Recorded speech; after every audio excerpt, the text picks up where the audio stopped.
right. Welcome back. This is K24 this morning. We're looking at the big stories right here, as always. And we have a question of the day that we're putting up on screen for you to be part of that particular conversation. Let's have it up. Can the ruling party deliver the president's agenda by 2022? Once again, we're asking, can the ruling party deliver the president's agenda by 2022? We want your WhatsApp feedback on that. You can also get me at I am Jeff Mote or at K24 TV as we look at that. Let's have some messages up. I don't think they can fully deliver their agenda by 2022. I think it's hypocritical for the ruling party and the president to pretend to be uniting and working together, yet they are sidelining the DP from the government. I think they're just trying to cut down his political mileage so that he doesn't win the 2022 presidential elections.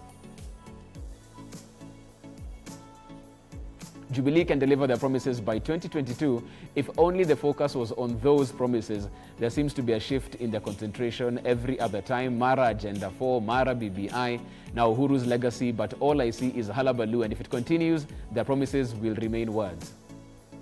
Stephen from Bungoma, that is. Let's have a third one. It is impossible for the president to realize his agenda through his ruling party, because if you look how confused the elected senators or even members of National Assembly are, you'll realize that they cannot pass even critical bills supporting the president's agenda. Jubilee as a party died a long time ago. What we have are a conglomeration of individuals who occasionally mention its ghost that they once in a while encounter as they chart their way forward in preparation for 2022. That's John from Narok. Keep those messages coming in. The WhatsApp number at the bottom of the screen.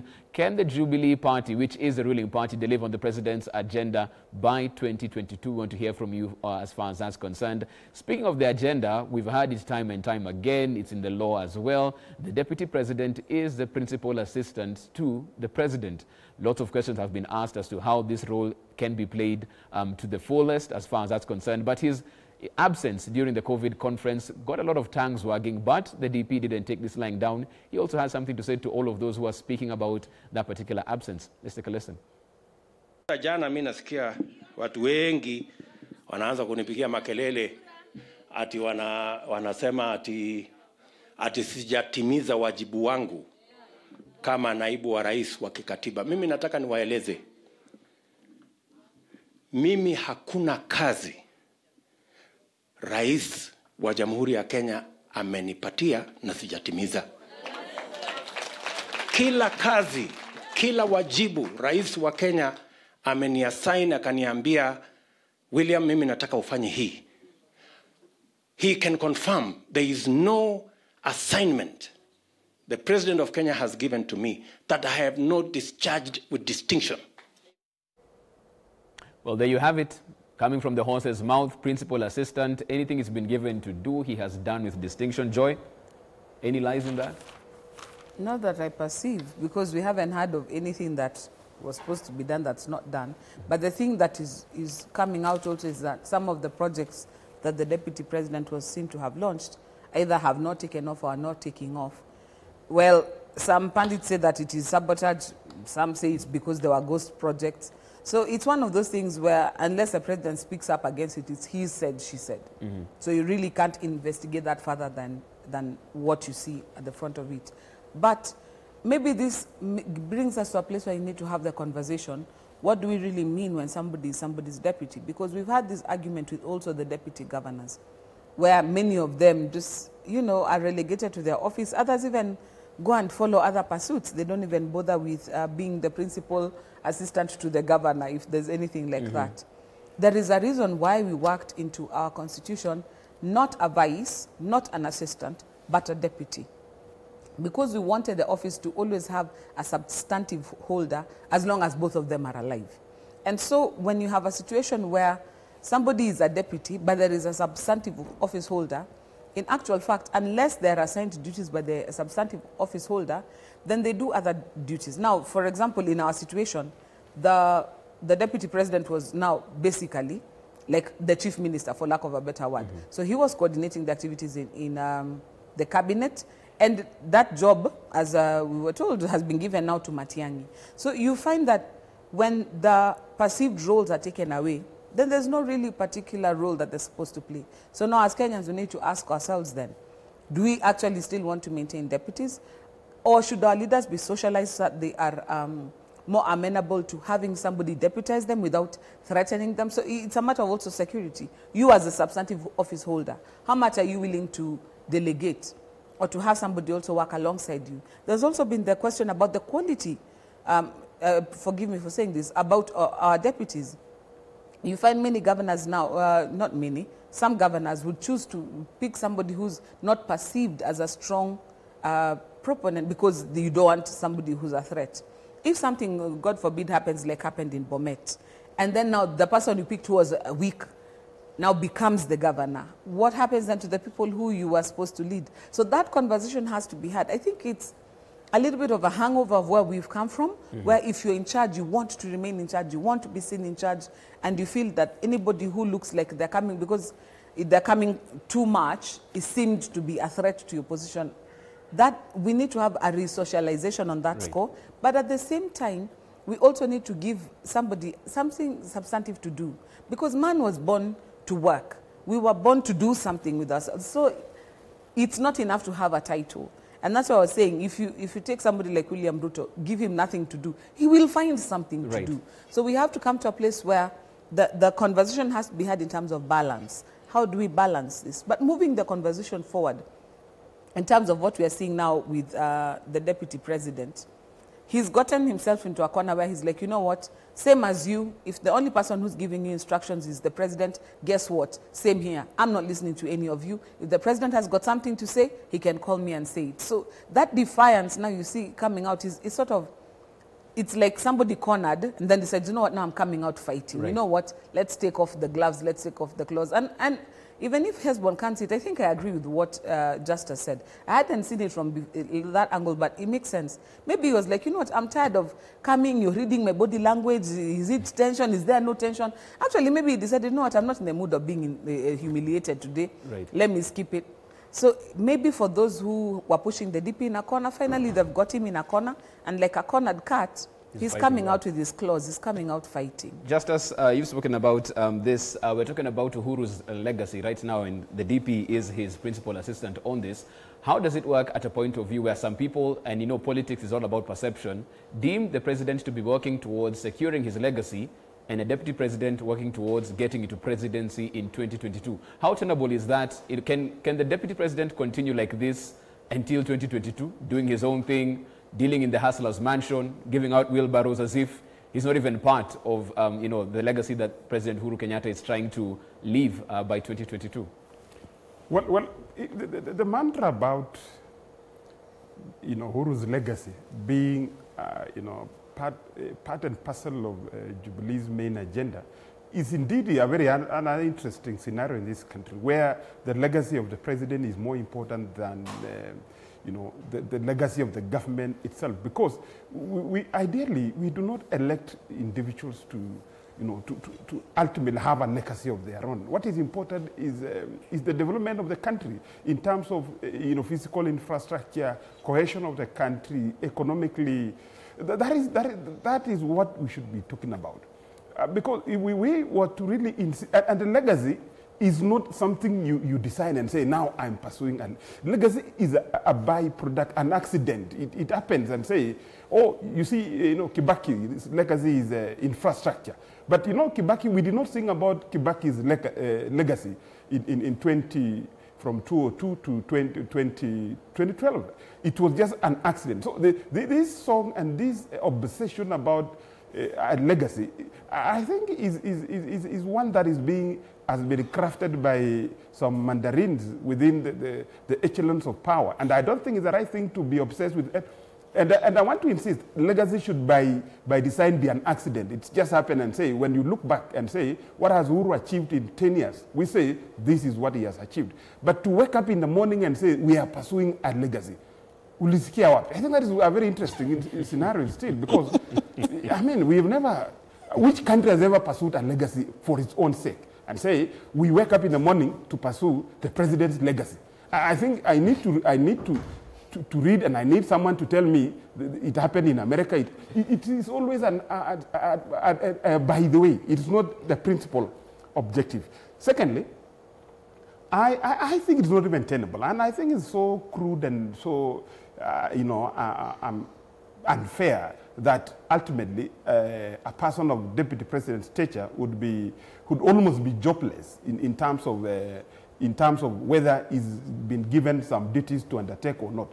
And I think also, if I were him, I would still find a way in which I would reach out to the president and see if there is a way the president and the deputy president can work together, because ultimately the failure of Jubilee is also, one of the carriers of failures of Jubilee, in my opinion, would also be Ruto. So he cannot entirely run away from the challenges and the failures that Jubilee would be associated ultimately with. So to me, I would prefer if the deputy president and the president may not agree politically, but I would wish if they administratively and work in sync together for the sake of this country. Because when we talk about BBI and the handshake, I think the handshake still must include the deputy president. It must include you and I. I think the handshake must be cascaded down also to the counties, where the deputy governors and the governors must work together. The governors and the senators must work together. Then the principle and the values of the handshake then would be felt and would be appreciated. Finally, I think the problem of a handshake that culminated into BBI and most likely again into the clamor to change the constitution before 2022 was in the heart and in the principle was wrong, because what the president and the deputy and the Raila Odinga would have done was the president first to summon a Jubilee NEC meeting, cascade that to the senators, cascade that to the MPs, cascade the same idea to the Jubilee MCAs, let everybody on. But what we have seen in this country is messianic politics, where we say, these two, shook hands and therefore we are enjoying peace. I mean, there are people, I've worked in Tana River, and there are people in Tana River may not even know the name of Raila, may not know the name of the president, but they enjoy peace. In fact, this mantra that there is only one leader, yes, there is only one overall leader, but I can tell you for free that there are several leaders in this country whose input and presence and contributions are very much needed for this country to be cohesive and to still stay as a project called Kenya. Okay. Hesbon, we've spoken about this, we've spoken about the Legacy 3, we've spoken about the big 4 right now, but some people are saying, let's forget the 4. Right now, all that Uhuru will focus on is like the 5th part of it. It's a handshake, it's the BBI. Is that what he leaves in 2022 with all that's going on right now? Big 4 hard to deliver even after COVID. Let's focus on the BBI. That's what I'll talk about as a president when I leave office. Well, I think from where I sit, you can't really say that there is one thing that the president has to focus on to leave Kenyans with. I mean, he's the president of the entire country. He can only push so far with, the turmoil that we've had in 2022. But I would say this, that if he unites the country and ultimately give us an electoral process that is free, fair, transparent, credible, and verifiable, I mean, the handshake shall have done a great good for this country. So if there is anything, that the two principles should do is to focus on never having an election in this country where the results of the election, 3 years after the election, cannot be published by IEBC. Never have an election where the person who loses an election is not very sure whether they lost or not. We need an electoral system that would be so predictable in terms of the systems in place, but very unpredictable in terms of whoever wins, and whoever wins is congratulated by the loser.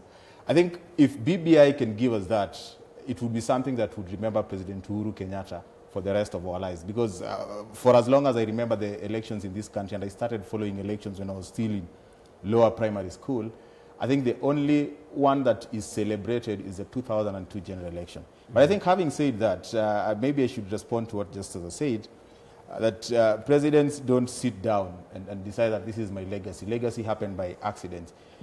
Well, I mean, in a very clientelistic political party, representative democracy kind of system, that is what happens. And by default, that is what has happened in Kenya. But in countries that have moved forward most presidents have set out, presidents and leaders have set out to do certain things that change the lives of the people. And I agree with him. It doesn't matter whether people shake hands or not, or people have this big four agenda or not. The critical issue is what happens to the common man in Migori, in Tana River. If there is a change in their life, then the handshake, the big four, will make sense. So if the handshake is there, the ultimate goal should be to make some sense in how it changes the livelihood of Kenyans. So I'll just point out one example of a leader who came to power and set out to achieve certain things, and he has achieved. This is the leader of the People's Republic of China. China set out to alleviate poverty by 2022. They have. There is no poor person in China. And they've done this through a very programmatic system, targeted poverty alleviation. So if President Uhuru Kenyatta has an agenda for this country and he wants to achieve that agenda, I think it is only prudent that he gets the political environment that would help him achieve that agenda. Because ultimately, what I've always said is, if President Uhuru Kenyatta achieves that, it is the common mwananchi who will benefit. Joy, it's interesting when Hesbon speaks about if you can have elections that are non-divisive, which is part of the BBI agenda, where after the election, Joy will congratulate Hesbon. It was fairly done. You won. Let us move on and work together. That would be the ideal. However, on the ground, it's the same players who have been there with every disputed election who chances are will be there for the next election. Is it possible with the same players on the field expecting a different result, and we've seen what they do every single time? And that's why I'm saying maybe our leaders need a resocialization, because what Hesbon is saying happened. When Uhuru Kenyatta lost his first presidential bid, he did exactly that. He conceded and congratulated the winner and went on to take his seat in the House. And when time came for him to form a government of national unity, they went ahead. He was a deputy prime minister, and he carried on his responsibilities until it was time to try again. So that tells you it's not the law that's a problem, it's our culture. We just don't accept. I mean, I'm Mluya, people don't just die. Even if I died of an illness that you can all see, when I die, they'll all be looking, is it Jeff who bewitched Joy? The one who doesn't cry at her funeral, that's the one whose fault it is. And I think it's something that we need to come out of. But that said, is there a problem with our electoral systems? Yes, there is. Because if we have elections that are so expensive, for example, most expensive in the world. I mean, remember last time during, I don't know if you were around when we were doing the election series in this studio. And one of the things we were making fun of was the fact that our ballot papers had more security features than our money. It's ridiculous. Something that you use for one day, but it has watermarks and it has stickers and it has the threads running through. It's madness that a ballot paper can cost more, can be worth more than our money. We have to come to a place where we fix the culture around our elections so that the mistrust that we have is dealt with, and also the processes are simplified to a level where they are actually, it's ascertainable. Because this thing of not knowing who has won, from the famous quote by Kivuitu, I don't know who has won, to what Kriegler did for us and told us, you know what, you guys, your elections are too convoluted, simplify it, but try and change any laws you want to change 2 years prior so that people understand what you have changed. Because you also had that culture of, just before elections, we changed the laws, until now nobody knows which way is up and which way is down. As Kenyans, we have done this to ourselves because we don't believe in each other. We are not trustworthy. We are crooks. And even last time with the servers, when you hear somebody saying, we went to check the servers and found that somebody else had accessed the servers before us, you think to yourself, okay, fine. So what were you doing there to discover that the servers... We have to come to a place where we stop this thing of power at all costs. And if BBI can help us to have that reorientation, having inclusivity, having a more robust national ethos. If it can help us achieve that, then I agree with Hesbon. Kenyans will have made a step forward. And I wish the focus, like right now, I really wish the focus of our leaders would be on how we're restructuring the IEBC, putting it in order, because elections are just the year after. Now we are talking about, for example, going to a BBI. We don't yet have a robust referendum law. How are we refurbishing either what is in the IEBC Act currently or having a separate referendum act? Those are the conversations we need to be having. So by the time come 2022, we have things in place. But right now with the side shows, I don't know when you're going to get round to it. The curfew has been extended for another 60 days. Are we ever going to get round to this BBI conversation? So that's something I wish our leaders would just tell us, you know what, moving forward, this is what we want to do. Because we have spent a lot of time, money and energy on the BBI process. It would be such a shame if we got nothing out of it. Many of us are actually hoping, you know what, some of the things that were said in there need to come to the fore. But I cannot finish this conversation without saying this. It is flawed thinking that if we have more people sitting around the table, then we will have more inclusivity. No. What we need is a system where what we have at the table is shared equitably amongst everybody. So for example, if you know that even if I'm sitting at that corner, whatever is being served here will still make it there. Right. You have no problem with who's dishing out the cake. But if I know it will only reach over here, then I will be clamoring to come from there and come over here. We need to have a way, and that's what we're saying during the debate of the Senate, that 85% that is left to national government. How is it being distributed the rest of Kenyans that everybody feels the impact and the benefit of government? Okay. Because if we keep thinking we'll have our big guy sitting over there and bring it down to us, what of those tribes that are so small? You remember when they were doing the census, those guys are 525. When will they ever get to the table to share anything? Okay. So let's change how we do things. Okay, that's a valid concern right there. We're going to have our final round as we give our parting shots, but we have some feedback as well coming in, because as it stands, we're looking at a ruling party that had a manifesto, gave a promise, but can the ruling party deliver on the president's agenda by 2022? That's the question we're asking. Let's have those messages up. The ruling party can't achieve its promises. This is because the party has been hijacked by the opposition, and the opposition seems to have its plans, which is the BBI. I'm the son of Mutunga from Kajiado. Jubilee Party manifesto is still the best. The big question is what has made it difficult to transfer it from paper to ground. In the first term they tried, that's why they got re-elected. In the second term, pride befell those close to the president and managed to create a rift between him and his deputy. We're witnessing what we're witnessing here, the falling, what we are witnessing there, falling day in, day out. Danson Mureithi from Maralal. The ruling party cannot be able to deliver by 2022. They have shifted their focus from the government agenda to BBI. They're going to pour a lot of money there for the projects, but our development will still remain. Hashtag Hustler Nation. The so-called Big Four agenda of the president should never be a principal agenda. The president should first unite the country, allowing his deputy to work with him. That way he can fulfill his legacy. Okay, those are the messages we have right now. We have a couple of minutes, 2 minutes to go before we wind up the show. Let's have our final remarks as we bring this to a close. Justus, I'll start with you very quickly, 30 seconds or less. What's your parting shot this morning, even as you look at where we stand as a country with all the political dynamics at play? Well, I want to say that I don't think the stability of this country depends on changing the constitution every 5 years or 10 years for someone to accept presidential results. Then I would imagine the same then we need, the Kenyans must then quickly move to the United States and change the constitution, because Trump is threatening not to accept the results. So I think the BBI team, if that is the principle, that when somebody threatens not to accept the results, then we need to re-engineer the constitution. Then I think Kenyans must export the expertise of changing the constitution so that Trump was twice threatened not to accept the results, will then accept the results in this year, towards the end of this year. So I don't believe that, and by the way, in America, yesterday when I was watching the presidential debate, I discovered that the margin of error is 0.00009.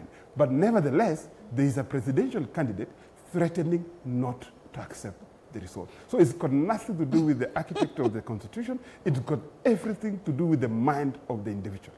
Okay, we'll leave it at that. Thanks for that, Justus. Joy, what's your parting shot this morning? There's a tweet here by Ayela. It's in today's papers. Doctors and nurses are on strike. Kenyans are dying. The country is in chaos, but our president has left us for the UK to add to our burdens. His deputy is busy on the campaign trail thinking all we need is wheelbarrows. We, the people, need to take back our power. The frustration of the Kenyan people is palpable. And as much as politics is important and the political machinations is important, I wish that our leaders would just take a step back. Both sides, just take a step back, take a deep breath, and think about ordinary Kenyans. We have an economy now that's growing at 1.5% and is hailed as being very optimistic because of COVID. We are in actually economic depression. We have real problems as Kenyans. We appreciate politics is important to you, but please look over your shoulder and look at the people that you're leading and try and make a few days. We want to see when kids are going back to school. We want to know when the economy is opening up full blast. We want to know what sort of stimulus packages are coming to restart our economy. Let's have the conversations that matter to Kenyans. For once, let's just put our differences aside and have a conversation that actually matters to Kenyans. Okay. Hesbon, your parting shot today. Well, I think I agree with Joy 100% that there's a sense in which there's a lot going on in the lives of the common citizens in this country. We've had issues of people finding it hard to access medical services because of what is going on in the health sector. We've had issues of people struggling to make ends meet because of the COVID pandemic. And I think the conversation needs to be refocused. And I wouldn't blame politicians. I would just call upon the media to be a lot more robust in focusing on issues that will elicit conversations that would address the issues of Kenyans, and probably chart pathways that would help Kenyans interrogate politicians. I know politicians will always, focus on their aspirations, but it is incumbent upon the media to champion the interest of the common citizen. Okay, that's where we leave it as far as it's concerned. Thank you so much for making time this morning. Hesbon Owila, Joy Mdivo, asante sana for your time this morning. Justus Maina as well for weighing in on this conversation and for your invaluable input in the conversation as well. It continues online. You can get me at I am Jeff Morton or at K24 TV. Don't forget, if you haven't yet gotten yourself a copy of your People Daily, you don't need to rush out of your office to look for your vendor. You can get it straight to your phone wherever you are. It's only 10 shillings and the number that you dial is *550*4#. You get yourself a copy straight to your phone, all courtesy of the People Daily and Safaricom. This brings us to a short break. We're back on the other side as we get interactive. Good morning.